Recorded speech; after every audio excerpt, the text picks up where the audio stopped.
Trial Lawyers University, where the Titans come to train.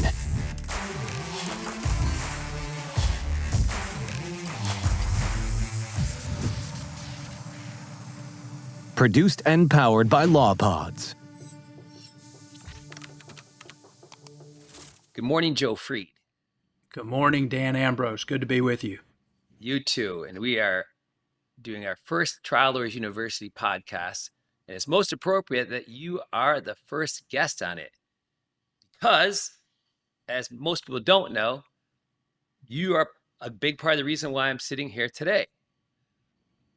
Well, right? Do you remember that we had a conversation? I don't know if I'm going to accept the responsibility for you, but I'm sure I'm proud of what you've created. And I do remember, I remember being part of your journey, and I've watched you go through different iterations along the way, and I love where you are now. Well, I appreciate that, and you've been obviously a big part of that, because I remember we were sitting at that outdoor bar at the Wynn, and I was telling you about my desire to become a civil trial lawyer, and you said, "Oh, if you want to do that, you need to be able to speak at civil trial conferences." And I was like, "Well, what am I going to talk on?" And do you remember what you told me? Like, what would I speak about? Yeah, I do remember. I remember what I told you is you at the time, your experience was handling criminal cases. And I said, Dan, you got to figure out something that is unique to your experience that civil lawyers don't have, and then bring it to them. And it's not a loss leader. I remember telling you, give them the full Monty, teach it all. And because a lot of times people think, that they're going to get on a stage and they're going to give you like a half piece, and that will make you that'll make people call you to get the rest of the story. But the truth is, in my experience, just teach everything, and and there'll be plenty of work to go around. Yep. And then I was showing you my witness preparation method. And I think I first told you, Dan, that sucks. And you said, no, Joe, it didn't suck, and you don't understand it. And then you refined it more and more, and look how far you've come from there. I feel like I'm interviewing you for this podcast. Well, but you told me it's like psychodrama in a chair, and you got me all upset. Remember that? No, later, what did you tell me? That this is what I think I told you this was lukewarm psychodrama. All right. Well, good thing we had that conversation, because who knows? Well, it motivated you. Sure did motivate you, right? Because you never know when which fork, when you hit the fork, when you take the left or the right, how your life's going to turn out. I mean, except if you'd have taken the other fork, So it's every person that comes through your life that has an influence on you. You can never, it's impossible to guess. Okay, if that person were to come to my life, would I be where I'm at, or where would I be now? So. Well, Dan, I mean, the other thing is, we were talking about this, you and I, yesterday, about teaching lawyers, and some lawyers just want a pat on the back. They don't really want to learn. They want you to pat them on the back and kind of verify them and like validate them. You and I both come from the school of thought, just be honest with me. If something sucks, tell me it sucks, because how am I going to get better? And so you and I had that foundation with each other, and could have that degree of honesty with each other. There's certainly times when you come into my life and say, Joe, I saw what you did. I know you think it was good. Let me tell you it could have been a whole lot better. And you were right when you did those things. And so I think there's a lesson to that. It's like one of the first lessons. And we talk about, a lot of our lives are teaching other people how to be the best trial lawyers that they are. And the first lesson is be willing to come to learn. If you come already, with the attitude that you've got it all, you've got this, and all you really want to do is show off, you're not going to get any better. And if that, anyway, it's a point that's worth making. And that's a good point. And let me ask you about, this teaching and learning, because you are, you're pretty much at the height of your career. I mean, I know we never want to be at the height of our careers, because that means we're on a down slide. Then we have to go down from there. But what are you doing these days to continue learning and continue your quest to get better?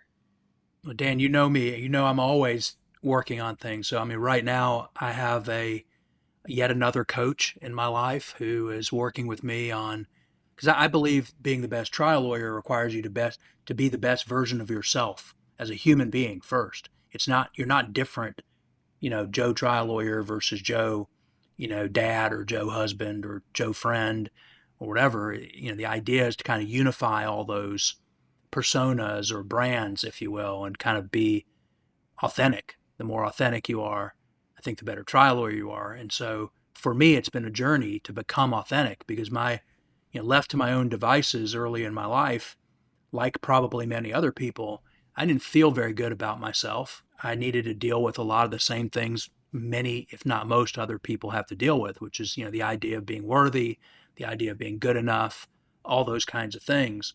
And I'm still dealing with it, all these years later. I mean, it's very different now than it was early on, but I have a coach right now who has been blowing my mind with new, concepts of things that I haven't looked at in the way that he's showing them to me. And before this coach, there was another coach. And so for me, it's a constant journey. I mean, I'm reading constantly about. I don't like really using the word self-help kind of stuff, because really what it is I feel like I'm a student of the human animal, of which I am one, right? So, we got to understand ourselves, and then we got to understand, how other people are. And I'm also, at a point in my career where I've done enough to where I see kind of the BS that, in terms of how lawyers are trained, like from law school, and how, while I get having to learn how to think like a lawyer is important, man, as soon as you become a trial lawyer, that stuff starts to work against you. The training about being so focused on the word, and so focused on the prima facie case, and so focused on things like, I remember being told things in law school, and you did too, like hide your bad facts between two good facts. I mean, come on, how is that authentic? I mean, if you accept the idea that cases, no matter what kind, are really nothing more than battles of credibility, then how the hell is that being credible? How is that good advice? It's terrible advice. I mean, you're walking in, you're going to be hiding your bad facts between two good facts. Ask yourself how credible that is. Or, we're trained to, put as many theories out as possible that somebody might determine there's liability based on. Like 10 alternatives is better than one alternative. That's great lawyer thinking. You got great points for being an issue spotter in law school, but go try that in front of a jury and see what happens. I mean, it's the opposite of credible, and it also needlessly does all kinds of bad things. Like, it needlessly extends the length of time it takes you to try a case. It needlessly gives the defense things to poke at that otherwise they wouldn't have to poke at, which they're poking at because, whether they realize it or not, they're attacking your credibility. So we walk in anyway. I'm way off our topic at this point, but I hope what comes out of this is I'm still excited. I feel like I'm on the verge of new things now that I'm super excited about, having to do with, understanding, my emotionality, understanding how my emotional state not only is important for me, but how it affects other people. And so, like, imagine for a second if Vordaer is, in part, instead of focus so much on the words and what people are saying, what if there's a whole energy level of jury selection that's happening where you're consciously stepping in, and whether it's jury selection or any other thing, pre-trial in a deposition, or you're about to do a direct or a cross. I mean, if you think about what happens in Hollywood, you think about a movie, before the action starts, not only is the physical scene is set, but the emotional scene gets set, and they get to use lighting, and they get to use camera angles, and they get to use, music to set these things. And it's through that lens that they've created that you now see a scene, and you're going to experience that scene very differently depending on where you are emotionally. So take all that and let's start to apply some of that. Let's study this and let's start to apply that, so that when you walk into a deposition, it's not just wherever the hell you feel that day, whether you're having a good day, a bad day, you're pissed about this, you're angry about that, you're whatever. What if part of our prep was to put ourselves in the right frame, and that be intentional, and that through whatever the examination is or the jury selection, you're very conscious of where you are emotionally, and you're very conscious of how that might affect other people. I think these are new. I think this is an area as human beings learn more about the neuroscience of this stuff that I'm talking about. I think we can apply that within trial work in new and exciting ways that make us better able to tell a truthful story. And I say it this way because I don't want anybody to think that I'm looking for a way to trick anybody. In fact, it's quite the opposite. If I'm tricking anybody, I'm tricking myself into putting myself into, consciously put myself into a frame, as opposed to not being conscious of it at all. I hope that makes some sense. Mm, some sense, but when you say consciously putting yourself into a frame, Yeah. what do you I mean, mean? I mean an emotional frame. I mean, Okay, what I mean is, at a basic level, you control how you're feeling right now, right? right. And you and I have talked about this before, where, we can go, and science has now shown that it only takes 2 minutes. If I take you and I go march you around a room in a pose like you just won a race, with your hands up in the air, and you stomp around the room like you just accomplished the most amazing thing ever. In 2 minutes, your biochemistry changes. You're something like 400 chemicals and hormones in your body that will adjust toward that feeling and support that feeling. So it's almost like fake it till you make it. Actually, there's a lot of science behind that. So if you did that before you walked into a room, you're going to be in a different state, and that emotional state is contagious. If you ever go to an event where you walk into a room and suddenly you feel energized, or the opposite, you suddenly feel zapped, like, where the hell did my energy go? I mean, I'm just on the floor. I don't want to do anything. Well, why is that happening? Well, we're starting to understand how and why that happens. And what if we can utilize that? What if we can take actual control of that and create repeatable, predictable outcomes based on that? That's what I'm excited about right now, these kinds of things. I know that you were doing some workshops down there in Atlanta, like on state control. Is that kind of in that same realm of, the stuff you're working on now? Yeah, I mean, so people call it different things. The truth is, we don't have much of a language for it yet, right? Because, I mean, we do from a neuroscience perspective, but applying it to you and I day to day stuff. So, the idea of emotional state control is just the idea of being conscious that you are walking around right now feeling a certain way. You could give that certain way a name and say, this is whatever. This is joy for me, or this is happiness, or this is neutral, whatever it is. And then we can consciously move from one state to another state. And it's like a muscle. The more you practice it, the better you get at moving yourself. And then the exciting part to me is that you then connect that and to know how contagious that is. So like if you change your state and you walk into a party or a deposition room, if you're energized in a certain way, that's going to affect everybody else in the room.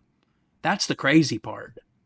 And, I mean, there's all kinds of, psychology studies out there of things like, I don't want to get too far into this because I know that's not necessarily the intent of this, but there's studies out there that show, like, for instance, if you can have two sets of people interviewing, doing mock interviews, and, the interviewers think that the study is about the interviewees, but it's really the other way around.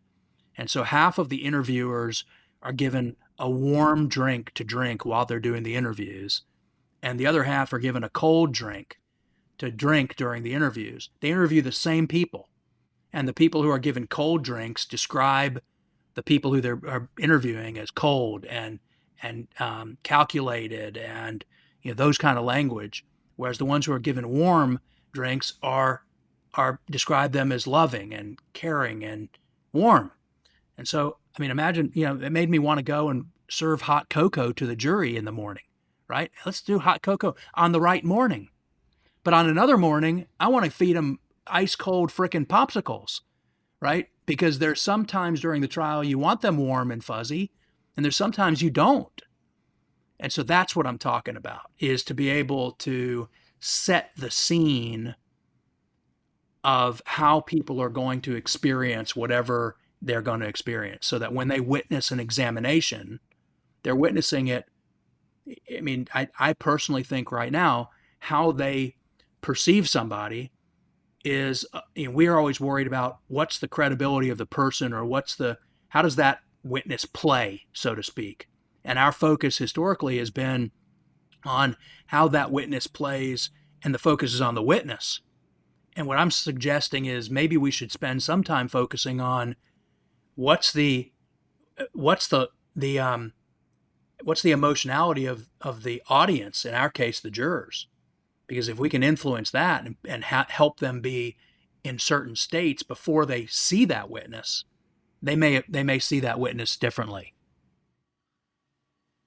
When you say help them get in a certain state, how just give me an example of what you could do in a courtroom for a cross-examination of, let's say, a defense expert, and what state that you're going to undermine their credibility because of all the things that they didn't look at, because the defense didn't give it to them, and so they're sitting up there with half information, giving these opinions like they're God. So Well, what I believe is that this is a one step in addition to some of the things that you've been teaching for a while, which is to teach people how to connect with people, right? What's the purpose? Once they're connected, then what happens? What happens is the people you're connected to start to, if your energy is high level, and I think of it as amplitude, then they're going to move, their amplitude is going to move up with your energy. And so what I'm suggesting right now, and there's other things that can be done here, but it would take we'd spend our whole time on this. But what I'm suggesting right now is a lot of this has to do with how are you only control yourself. And so if you come in and you are angry when you're attacking that witness, then you're presenting a certain way, and that's going to affect the jury in a certain way because you're ramped up in a certain direction, and they may not be ready for that, right? So by contrast, you may want to start by not coming out angry, and you can go and do some exercises and take yourself into, let's just say, sort of, the Zen place, Dan's happy place, okay? And now you can start from there, and now you can start to consciously move your energy. And all I'm suggesting is, for right now, for our discussion, all I'm suggesting is that's contagious. And so we're working on right now, there's a few of us around the country who are kind of working on how do you work this in a courtroom, and how do you work this specifically with witnesses. I have a lot more experience with this right now with deposition taking, because that's where it's kind of my laboratory, where I get to do it so frequently. And then we've been starting to pull focus groups together so that the first time we're doing this is not in a real trial. We're using focus groups to see if we can sort of move where people are. Where's their baseline at the time they're going to experience something? And it's work in progress. But to me, it's super exciting. I mean, I'm just a nerd this way, but I totally, totally believe, just like I know you do, you know the lawyer, how the lawyer acts and where the lawyer is in terms of their I'm calling it emotional state. Some people might call it something else. Even when it comes to how likely are they going to successfully connect to the people on the jury, you're teaching people techniques and some of the things you're doing of how to help those lawyers connect. And sometimes for the first time, they're learning, wait, there is a way that I can improve my chance of actually being connected to people, whether those people in the real regular world would generally like me or not like me is not the criteria anymore. There's techniques. You've studied them and you're teaching them now. And I'm doing the same thing in a little bit different context. And so we're learning to connect, and then from the connection, one of the things that I'm trying to then see is, once we're connected, then can I move people up and down around emotionally, and be very conscious of that. I mean, you don't want the jury in the same place emotionally when they're about to listen to the defense expert than when they're listening to your expert, right? If they have if they're in a warm, fuzzy place when they're listening to your expert, and they're in a not warm, fuzzy place when they're listening to the defense expert, that may be helpful to us. That makes sense. One thing that I been practicing, and I think, is the ability to smile authentically on command without, because when I train people, I teach them, the first thing is, saying good morning, everybody, and micro connecting all the jurors' eyes, but to practice, what I do is whenever I'm, especially at hotels or stores, with a clerk, I'll be like, hi, can you tell me where I can find the cereal aisle? And so I always work on having a warm face and connecting with that person. And they're like, and then I'm like, can I make this person smile at me before I leave them in this 30-second interaction? Well, that's what you're doing the same thing without knowing it. You're doing the same thing that I'm trying to create intentional ways to do it. Like, could we improve, instead of you just smiling, can I take what that smile represents and the energy behind that, and what if we could turn up the amplitude of it so people were much more likely to smile quickly? And for you, it's stores. For me, I'm in airports every week. I'm the creepy guy in the airport because I'm making eye contact. I'm sitting there trying to, connect with people in weird ways. I'm sure people think I'm batshit crazy, at times, but I figure I'm probably not going to see those people again. It's kind of safe place to do the work. But literally, I mean, so I respect it. And I do think, what both of us are saying to people is there are techniques, and you need to both learn them and then go out there and practice them. This isn't something you read in a book and then you go, oh, gee, I know about that. You might know it intellectually, but it's weird to come in and teach yourself how to smile in a way that because at first you're faking it, but you don't really want it to be fake. You want it to be authentic. Right. No, it's like watching people learn to smile or watching people learn to move their hand with the rhythm of their voice and practice. It looks so weird, but I'm like, you have to be comfortable being weird until you can do it enough where it doesn't look weird anymore. And it looks normal. the crazy thing is the other thing is really what's weird. The untrained thing that people do is really what's weird. So it's just conditioning, right? Right. I mean, Like, all we're doing is, like it's so important for people to know. I mean, a lot of things that are conditioned, you can't just stop doing what you're conditioned to do. You have to replace the conditioning with something else. So, if somebody's not used to getting up and smiling, if their first inclination when they get in front of a jury is to get up and even without knowing it, they scowl. They got a mean face that comes over them. And they don't even know it. It's not their intention to portray themselves as mean, but they are, because of conditioning. So all I'm suggesting is let's bring intentionality and consciousness to that, and then do the same thing that you're teaching people.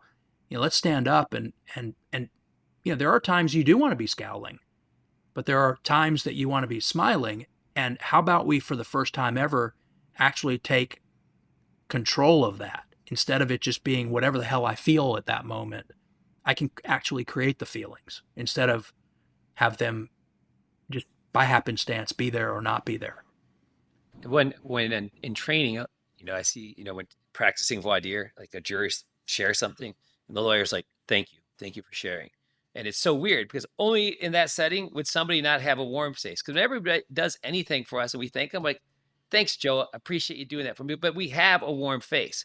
But when we're in the courtroom, I've seen some, because of the tension and that lawyer saying, okay, where am I going next? So they're no longer present and really, connecting with that person. And it's weird to say thank you. It's like, thanks for nothing, if you don't have it's a fake. face. Have you noticed they always say thank you twice? Thank you for sharing. Thank you for sharing. Right. It's like it's conscious. But here's one thing I'd ask you. I would ask you, when you're getting ready to walk up to that clerk and you're going to smile, what's the process you go through other than to tell your face to smile? Is there an internal process you go through? Because my studies, my science would tell me that what's more important than you kind of forcing yourself to smile is go inside and find something that's really worth smiling about legitimately, and then just bring that in first, and now walk into the situation, and you're going to be smiling, and it's going to be an authentic smile, because it's not it's because you just thought of something that legitimately makes you giggle or smile, and then you walk up. So it may be something to play with for you, and just see if that changes it being easier or not to do that. But it's sort of like because if we start inside and the smile comes, or we start here and then it just goes back inside of you, because I think the most important thing is to be able to authentically smile on command, because it does change your state. Because when you look at somebody and they smile back at you, it's funny we're talking about smile. Smile is the most important neurological, I think, hack, because even in all the training stuff that I've done, and I've talked to you about some of these. I mean, I've had coaches who have been, former Mossad agents and all kinds of weird stuff, talking about this. The two universal things, every different branch that I study, it's breath and smile. If you want to do a quick interrupt of how you're feeling in a moment, if you take a deep breath and smile, that's step one. That's what literally spies in field work are taught as the number one intercept. And it causes all kinds of, we're just starting to understand the why behind it, but it's the number one hack. If you can just practice, take a deep breath and smile, it will change your world and everybody else's world too. So it's pretty cool. But you got to practice like everything else, because like this whole trial lawyering thing is the most fascinating profession. Because in any other profession or any other skill that somebody wanted to learn, if you want to learn how to ride a bike, or let's say play tennis, would you just watch tennis players on TV? Would you read a book about tennis, or would you go join a tennis league, take lessons, and get a coach? But trial lawyers never do that. They think, oh, I got a case coming up, I'm just going to go try the case. And there's so little preparation, or their preparation is like focus groups. But like just practicing isn't going to get you better. It's like practicing, golf. I mean, I'm working on my golf game, and it's absolutely horrible. But it's like being it's like the trial. Learning a complex skill takes a lot of patience, and it's mostly a mind game. Golf, like being the trial lawyer, it's mostly a mind game. It's such a confidence game. It's crazy. And the people that win, they get more confidence and they get bigger results. And when you don't, your confidence sinks. And like, you're thinking, like, when you get up and you're thinking, no jury will ever listen to me again, you're in a bad place. Well, just like, the difference is, these professional golfers, when they get on the green and it's a long, gnarly putt to make, their internal dialogue is, I'm going to make this putt. I have the ability to do it. I can do it. I'm going to do it. Whereas if you and I get on there, it's like, no effing way am I going to make this putt. And guess what? We don't make the putt. I mean, so it's not only the physical skill, it's the mental piece as well. And I totally agree with that. Joel, let me ask you. By the way, the other piece of that is, I think a lot of trial lawyers also think that you go to one program, you go for a week somewhere, or even 3 weeks, like the old trial lawyer college that you and I met at. Or the new Spence method, which is, right. another 3-week whatever program. It is. And I'm not cutting on any of them. I recommend people go to those things and learn. But you don't, the crazy thing is people would go out there for 3 weeks with the expectation that, man, in 3 weeks, I'm going to come back and I'm going to be at the master of the universe level. And what you realize is 3 weeks, you're just a freaking neophyte. You've just now, knocked the dust and the rust off of some things. And now you have a foundation that you have to now continue to operate. You got to, it's not something that you go one time and you learn it intellectually, and that becomes part of your neurology at that point. It's not the way it works. So, Joe, we talked before we got on. You said you got a trial coming up in June. So what is your process for, getting ready for trial? Wow. I don't know where to start the answer to that question because it's a long process, right? I mean, in a lot of ways, I'm starting to think about what the trial can look like when I'm first learning about the case. As you know, I spend a lot of my time, I get involved in cases with other lawyers, and one of the things that I think I'm good at is being able to simplify the case and get it down to something that is winnable, even when it's a tough case. Can find a path through. Yeah, question could be, you know, like, what do you do the month before trial, or what do you do from the beginning? I mean, I guess what I'm trying to say is the whole case, and then all the work that I do, to try to be a better lawyer, is all kind of comes together, and I see that as part of it, because even when I come out, and even when I'm teaching, like I was just out in Huntington Beach with you, which by the way was just an amazing program out there. You did a phenomenal job pulling people together, and um, What top was your notch. favorite part of it? Huntington Um, Beach. that's a great question. I think the community, the energy was really really good. And sometimes you go to conferences and you almost feel like there's the in crowd and then there's everybody else. This kind of everybody was hanging with each other. There was not the people who are at the very high end of the spectrum, so to speak, are hanging out with people who are brand new and who nobody knows their name yet. They and there wasn't an error. It wasn't set up.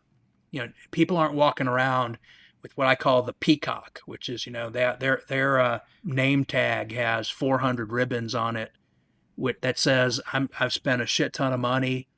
I've given whatever, whatever, whatever, and people look at it and they don't even want to come up to you because you look like a five-star general. You got all this stuff on your, so you're one of them, right? And then there's everybody else who didn't. There isn't any of that. So I think for me, the other part that I have to say it, the food, man. I'm messing with you because I know. no, everything. I mean, you put a lot of effort into.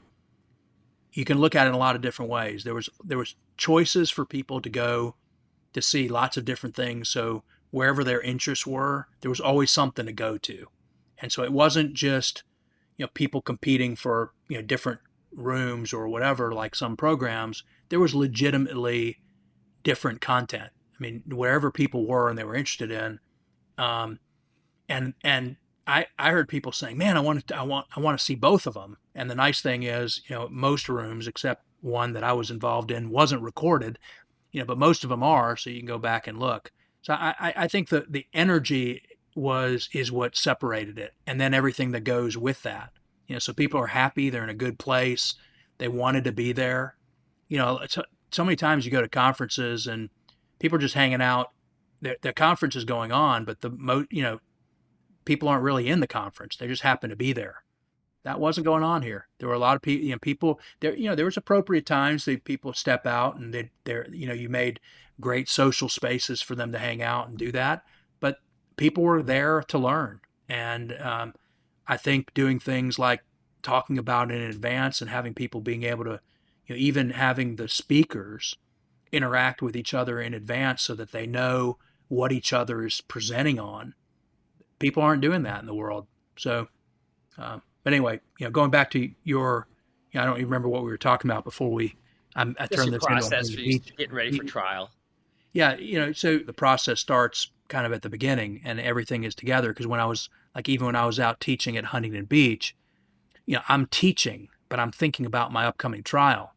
And it's the same, I think, for people who are there to learn. They're there to learn globally, but they can't help but think of what's going on in their life at that time and how they're going to apply it to that, whatever it is. So it's I guess part of what I'm saying is it's an immersive process for me. And I'm very blessed that I don't have too many cases at a time, so I can really immerse myself in them.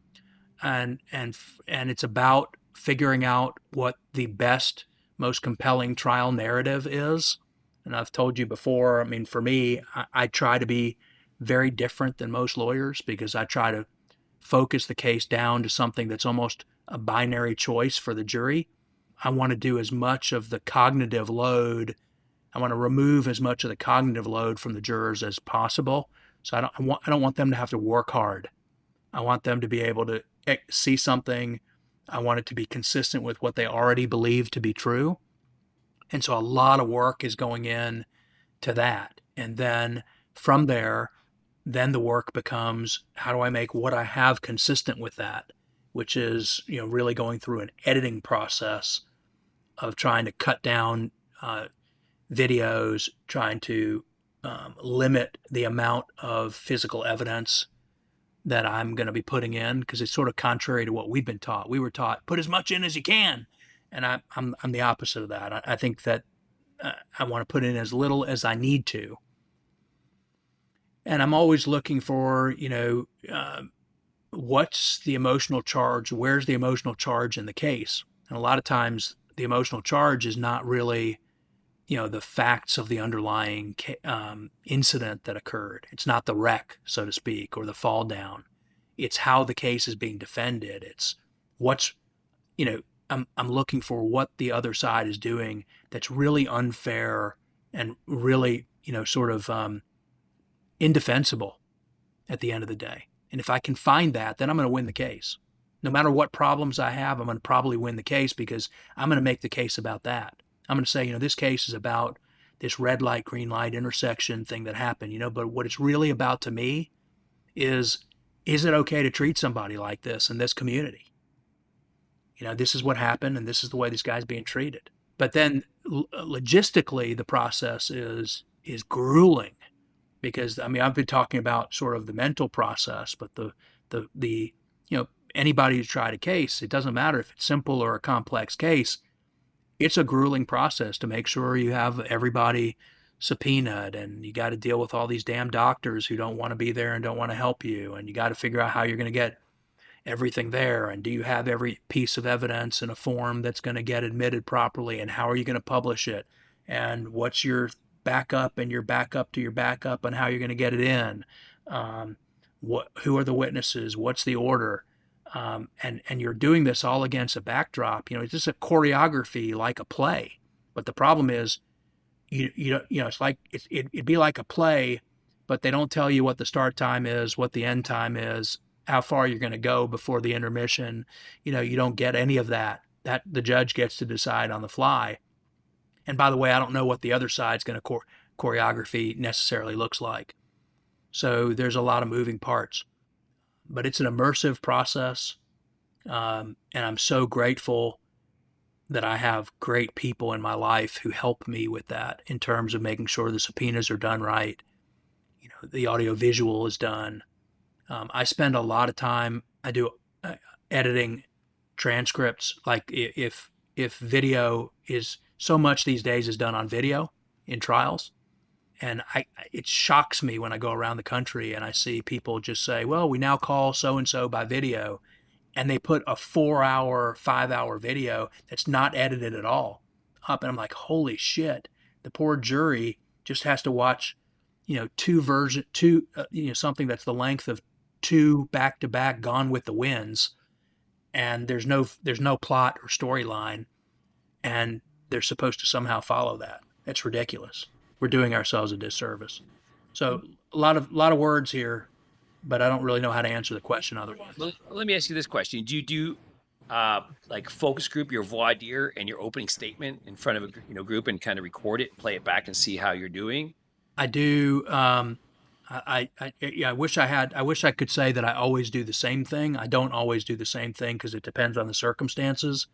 But I like to focus group openings, and I don't really do, and I probably should, but I don't really do a lot of mock jury selection.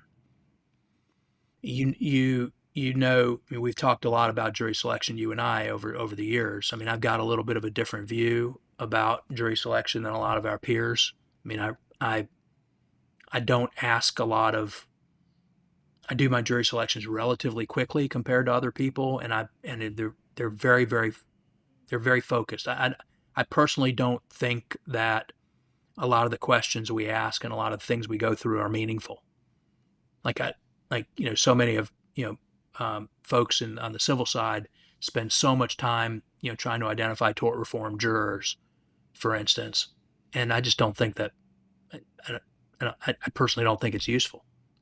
My biggest numbers have come from people you'd strike in a minute as tort reform people. If I've built my case around something that is right, I'm going to get bigger numbers from people who are really conservative. So, I'm I think a lot of us are creatures of habit, Dan, and that means that when it comes to, jury selection, for instance, we just pull our last jury selection and we tweak it a little bit and do it again.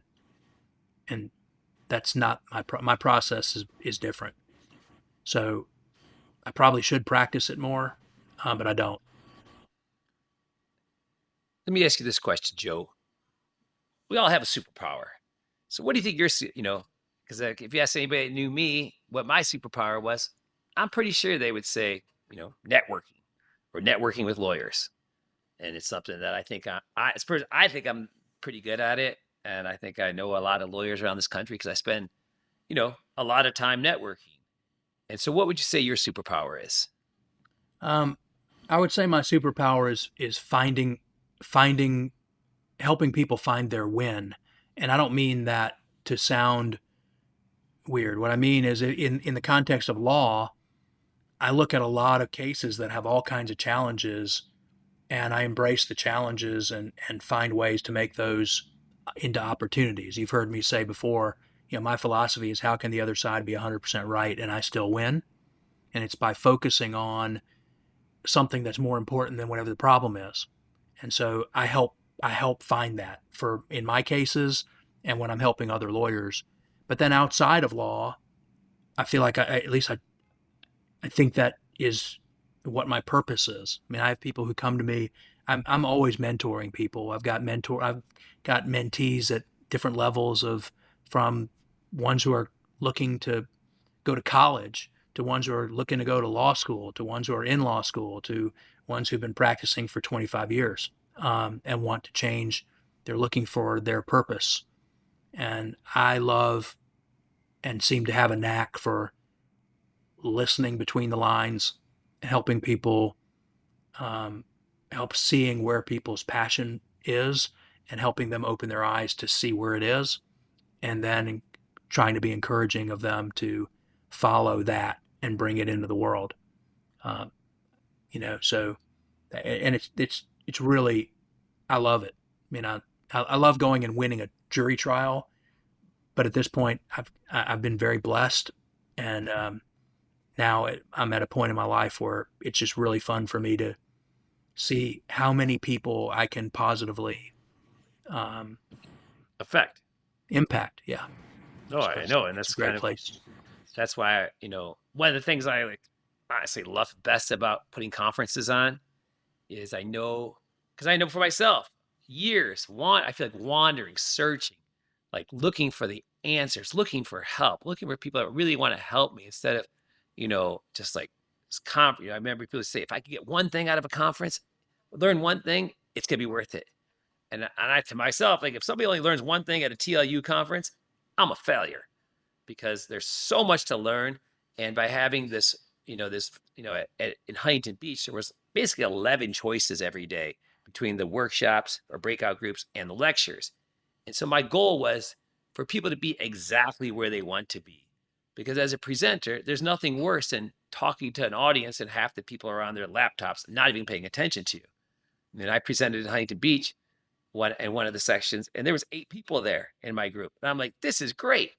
I'm so glad you guys chose to come see me, as opposed to all the other great trial lawyers here that, you could have gone and seen. You came to see me. I feel very honored by it. And so my goal was really help people be exactly where they want to be so they can learn what they want to learn, not what I just think they should know, is kind of how I hope to design. A lot wrapped up in what you said. And, part of what the work I'm doing now with my coach is all about, how his ego just annihilated my freaking life. I mean, just taken over in my life. And one of the things he always says is, I don't care what you do. I care why you're doing it. Right. So like for speaking, I do a lot of speaking, as you know, and the question he asked me is, why are you doing it? I mean, are you doing it? Um, if any part of why you're doing it is because you need people to come and say, "Wow, that was a great presentation," then that's ego driven, and probably not the best reason to be doing it, at least the healthiest reason. And so, what you just said, I think is really profound. It's not about how many people show up in the room. It's about what impact do you have, and if those people are there and they want to be there, then they're the ones who that's what the universe pulled together. And you don't know which one of those or which all 8 of those are going to go out and now change the frickin' world because they were there. And so it's wonderful. And I love, you do have to check your ego at the door, right? Because if you come in and you go, oh man, I got a big room here and I got 8 people in the room, my tendency historically would have not been to bring that positive attitude toward it. It would have been, damn, I mean, I suck. I'm terrible. See, this is just proof that I'm not really worth very much. And Not as popular as I thought I was. yeah, or whatever those messages, right? And those aren't true because you're no, and this is like what my coach always reminds me. He goes, "You're no better of a human being. You're no better of a lawyer. You're no better of a you're more successful or not successful, whether somebody tells you you are or not. Like if someone comes up and says, Dan, that was horrible, it doesn't it doesn't change who you are any more than if they come up and say, Dan, that was wonderful. I mean, it feels better for them to come and say it's wonderful, but anyway, we're getting far afield again. But you say superpower, I think I want my superpower to be, and I hope it is, that I help other people find their win, both in law and in life. I think that's a true, because if I think back upon it, you did that for me, to help me find my way. Well, Because I also remember when we were talking when COVID started coming out, and I remember us talking about, what could happen then, and you and I talked about, you know, just the concept of why don't we just, what if we just, the best people were willing to come and just do this, and it doesn't have to cost a fortune. And right now, people are stuck in front of their computers; they need something to do. And what if we could just, instead of looking at this as a downturn, what if we look at this as an opportunity to where at the end of COVID, the lawyers who are going to be going into courtrooms are exponentially better than they were before COVID, and exponentially because now they actually have time to delve in and study this and become better when they don't have 3 million other things going on. In a lot of ways, it was a phenomenal opportunity. And I think it was a great opportunity for you too, because you were able to show your heart and kind of what you wanted, your vision for things, and continue to get better yourself in putting things together, seeing how do people learn better?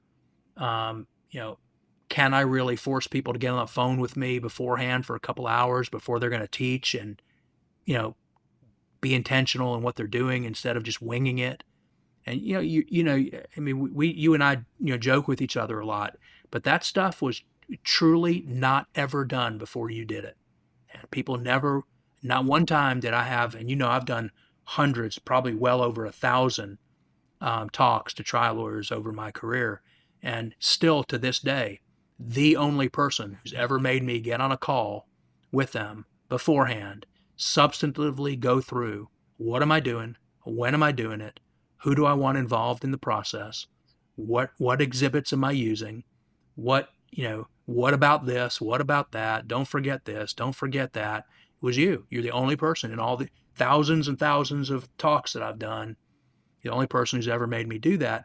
And my work was better because of that,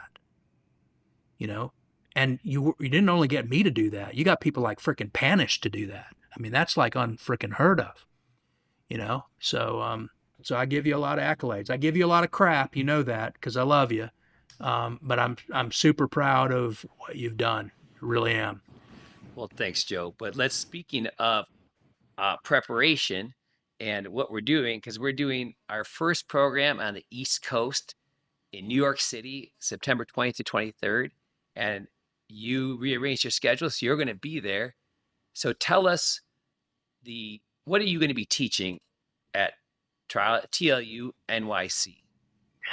Well, Dan, it's a little bit of work in progress. You and I have talked about a few options, and I hope to be teaching we did at Huntington Beach for the very, very first time, along with my good friend Satch Oliver. We did a program on negotiation that was something that's never ever been done before. And Satch and I really kind of rolled up our sleeves. We've been studying negotiation at a pretty high level. And when you think about it, whoever's listening to this, ask yourself, you're probably a very experienced trial lawyer. Ask yourself what training you've ever really had in negotiation. It's crazy. We're all in, and so Satch and I rolled up our sleeves. We laid everything out. And my hope is that he and I can do that again in a session there at Huntington Beach. I'm sorry, in New York. That's one session I'd like to do. You and I have talked about me doing a session that's an update on, you helped me call something speed trial, which is really more about clarity than it is about speed. Speed is a Result. intended result, but it's really about what I talked about a minute ago, and that's kind of making the jury have to work as not any harder than is absolutely necessary for us to win, and kind of finding the win in the case. So I've got some updated stuff in that regard, and we talked about me doing a session on that.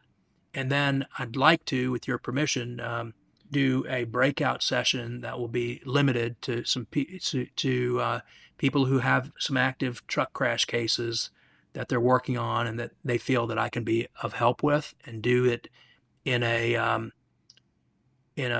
closed environment that would be open to just those people who are involved and maybe a few other people who want to learn by watching, but really have them kind of a bring your file, but do as a day-long program that we really can both teach and really advance specific cases in.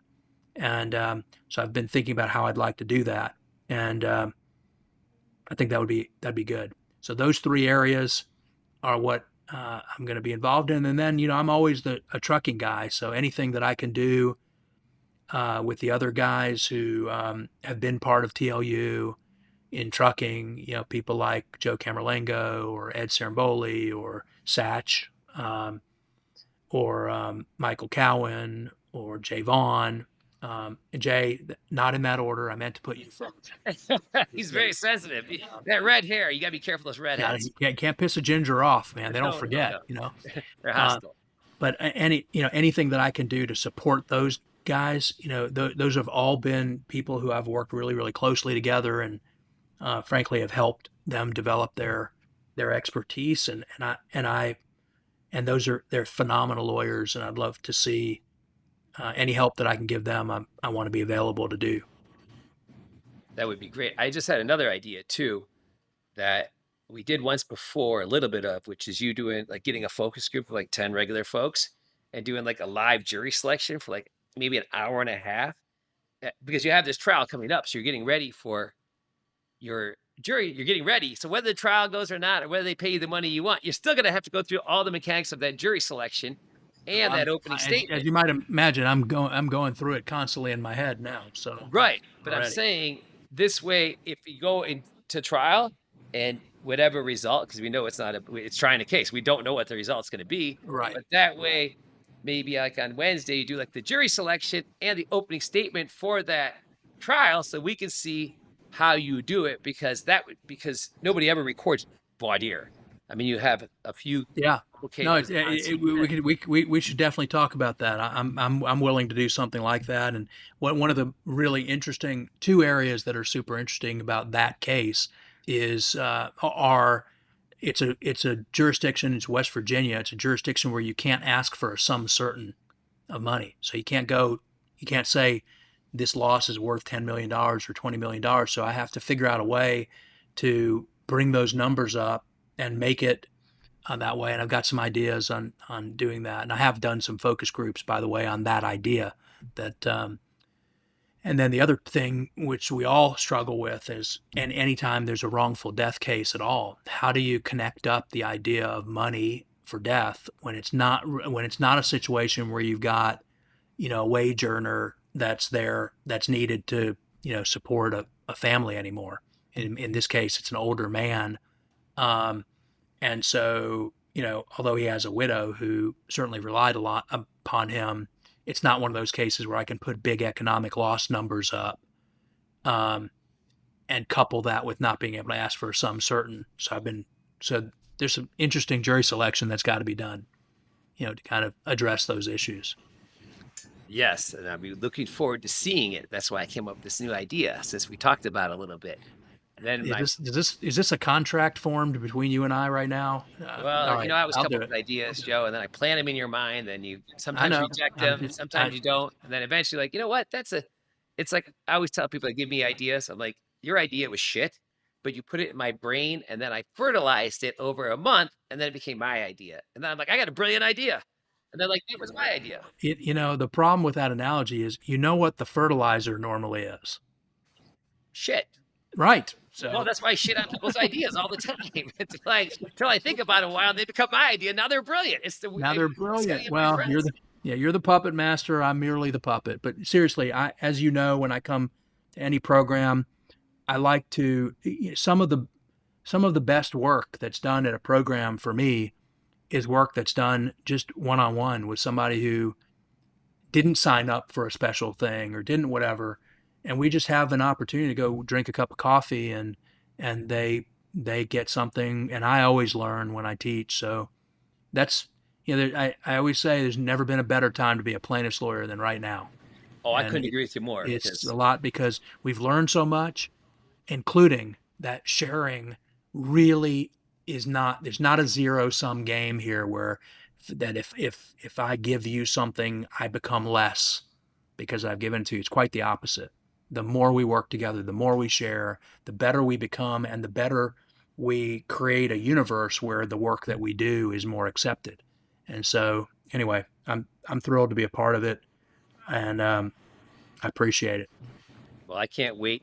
And my final question here is, Joe, because you're pretty much, like I said, at the top of your game, and I know you're trying to get better every day. But what do you think would you say is a thing that because people always, I hear so many people say, "Oh man, if I had a $20 million verdict and collected it, that got I'm done." And it's like to me, I can't imagine it. It's like, what would you do?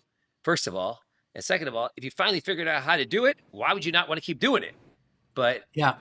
that always blows my mind. But let me ask you, like, what is it that really kind of keeps motivating you to operate at a really high level, at the highest level you can every day, even with all the success and not slowing Well, down? the easiest answer is it's not money. Well, Um, no. because I mean, I think for those of the people in this field, it starts out being about money, and then if you get if you get that kind of taken care of in your life, hopefully you find a way to change your focus to something else. And for me, it really is at this point. I feel so blessed. I mean, I feel like it's taken me 30 years to get reasonably good as a lawyer. I feel like I'm finally ready for my best work now, and that I couldn't do any of it before. And so a lot of it has been, peeling back. And so for me, I don't plan to, I mean, what motivates me is to continue to get better, to continue. There's no better way. I told you at the beginning of this, I view myself as kind of a student of the human animal, of which I am one. And there's no better laboratory for that than being a trial lawyer in all of the different ways. I mean, I get to learn about myself every trial, every case, every examination. I learn something about myself if I've got my eyes open to do that. And not only about myself, when I learn about myself, I realize I'm nothing all that special. I'm just like everybody else. And so if that's true for me, I'm probably not alone, right? So is that a universal human thing that I ought to be considering? And I've learned a lot of those things over, and I feel like I'm at the verge. I always feel every day, I feel like I'm on the verge of, I'm going to learn one more thing today. I'm going to learn one more thing today and get a little bit better, make it, and so, what my coaches helped me do is not look at that part, the end of whatever, as being a binary switch, which I used to. So I've already told you my life is about finding binary switches, but the one that I didn't really want is a binary switch of that my career ends up being one day I flip the switch and I'm done. What I'd rather do and what I've been doing is kind of redefining what does it mean to be a trial lawyer, right? And earlier in my life, it meant I had to do everything myself. And slowly, through a painstaking process of learning how to trust, I've been able to hand pieces off to other people. And so now part of my exercise, literally every few months, my exercise is to look at my life and saying, am I doing the things that energize me and that are positive things in my life, or am I falling into the quagmire? And so if I can continue to just do the things I love doing, why would I ever stop? And that includes teaching, and it includes learning, and includes trying some cases, and then experimenting in all these different ways and being part of what I think is a movement, which is sort of the plaintiff's lawyer movement that I get to be involved in, and I feel so blessed to be. Me too. I get to be involved in it too. That's right.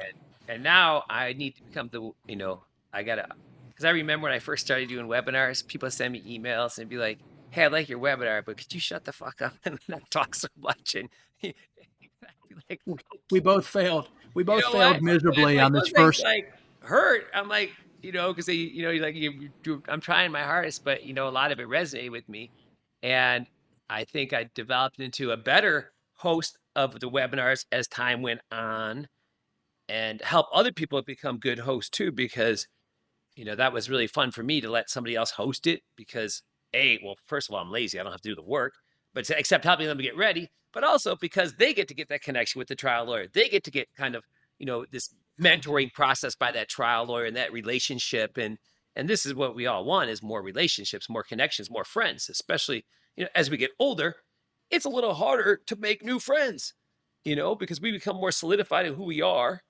and less tolerant of other people's peccadillos, if that's the right word. You redefine what it is to be a friend, because there's a lot of there's a lot of acquaintances, but it's different Right. than being friends. But I will challenge something you said. You are not lazy, my man. You're quite the opposite. You work hard. You bring you're not lazy. So I'm calling you out on that. What I'm saying, though, the fact, like, somebody else is doing it, somebody else is going to be the the personality. This is great. I get to sit back and watch it, be a spectator, and kind of, I'm still in the background paying attention usually when I'm not hosting, just because I want to. One of the lessons that I've recently learned is just to take everything as feedback, to try not to attach, all kinds of other things like that are personal to it. So if somebody says to me, you went too long doing this or whatever, that's great feedback. If I don't attach to it and say, oh, I'm a piece of shit now, but if I just realize, that's really valuable feedback. Thank you for giving that to me. By the way, that may be one person's opinion, but it's still worthy feedback for me. No, And so I should consider it and consider making changes based on that. Right. It forces you to think. I remember when I did a webinar on voir dire and like teaching voir dire skills with Rex Paris. And when I showed him what I was doing, he's like, that all sucks. You shouldn't, that you can't use scripts, this and that. And it affected me a little bit. And I was like, because, I respect Rex a lot, but it forced me to rethink and decide, am I right? Am I wrong? And that process of rethinking and questioning is a great process. That's you just said better what I was trying to say. It's great feedback, no matter who gives it to you. It's not, it's worth considering, and then you can choose what you want to do. But if you're stuck in ego and you want to fight back against it, I didn't do this, or I didn't, that doesn't help you get better, right? It just helps you not get better, help strengthen your ego. But Dan, I sure have appreciated our time together. I know we've gone way longer than anticipated, but I always like spending time with you. Me too. But my final thoughts were that, since this is the beginning of my new podcasting career, that when people who listen to this have feedback for me on my hosting skills, I appreciate if you give me a call, because that's the best way to, really communicate. because sometimes people send email or text and it doesn't really come out across, what they want to say. And I got to call them anyways, because I got to dig in deeper what they mean. So if you want to give me feedback on this, I'd appreciate it either way. And my cell phone's 248-808-3130. So just give me a call, and then that way I'll become hopefully one day the world's best podcast host for legal seminars. I forget the legal seminars. I just want to be the best podcast host. So we'll push Joe Rogan aside one day. Just the best. Just the best. I just want to be the That's best. all I want to be. No competition, no ego here. All right, Joe, great seeing you. And I'm not sure when I'm going to see you next, because I don't know. It may be New York. That's a long time away. What's the date of your trial in June? I have to look and see. It's the third week in June. So. Oh, I think I'm available that week, so maybe I'll come visit you in West Virginia if you really go. That'd be fun. See, that me? Remember I talked about 3 years ago. I'm like, we go to trial next. I think come see you, and you're like, da da da da. But now, I still might do that because I have a flexible schedule. Double check with me on the dates, and I'll let you know when they are. And I'll also let you know if something breaks on it. Perfect. Right. Thanks, Joe. Join us September 20th to 23rd in New York City for TLU Live. We're going to have some of the greatest trial lawyers in the country coming, from Brian Panish, Ben Morelli, Judy Livingston, Joe Freed, Zoe Littlepage, Rex Paris, and the list goes on and on.